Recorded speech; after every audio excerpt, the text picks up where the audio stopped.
ಕನ್ನಡ ವಾಹಿನಿಗೆ ಸ್ವಾಗತ. ಮಹಾರಾಷ್ಟ್ರದ ಪಶ್ಚಿಮ ಘಟ್ಟದಲ್ಲಿ ಭಾರೀ ಮಳೆ ಸುರಿತಾ ಇರೋದ್ರಿಂದ ಬಾಗಲಕೋಟೆ ಜಿಲ್ಲೆಯ ಕೃಷ್ಣಾ ನದಿಗೆ ಅಪಾರ ಪ್ರಮಾಣದ ನೀರು ಹರಿದು ಬರ್ತಾ ಇದೆ.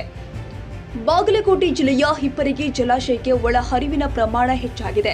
76,988 ಕ್ಯೂಸೆಕ್ ಒಳ ಹರಿವು ಇದ್ದು ಅಷ್ಟೇ ಪ್ರಮಾಣದ ನೀರನ್ನ ಹೊರಬಿಡಲಾಗ್ತಾ ಇದೆ.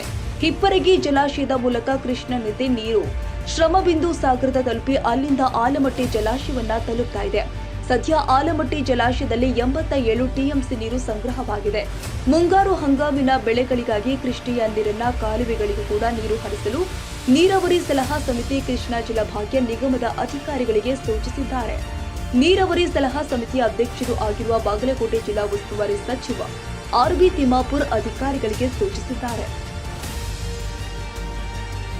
ತಾಜಾ ಸುದ್ದಿಗಾಗಿ ಎಂಟಿವಿ ನ್ಯೂಸ್ 24x7ಗೆ ಸಬ್ಸ್ಕ್ರೈಬ್ ಮಾಡಿ ಮತ್ತು ಬೆಲ್ ಐಕಾನ್ ಅನ್ನು ಒತ್ತಿ. ತಪ್ಪದೇ ಲಿಂಕ್ ಶೇರ್ ಮಾಡಿ.